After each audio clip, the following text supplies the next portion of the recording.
Ayan po lahat na nahingi ko. Sibuyas, kakusay, labanos, daikong, dekay daikong, malaking labanos, at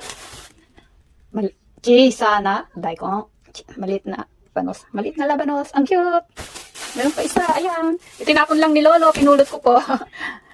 Kabubunot lang naman niya, kaya ako po pinulot. Hindi po kasi nila kinakain daw yung maliliit, di daw po masarap, maanghang-anghang daw po. Masarap daw po yung ganito kalaki, manamis-namis daw.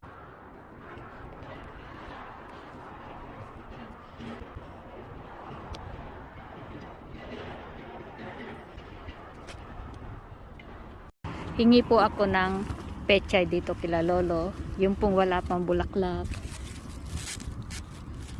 Hingi tayo ng pechay, ulam. Ayan po yung mga nahingi ko.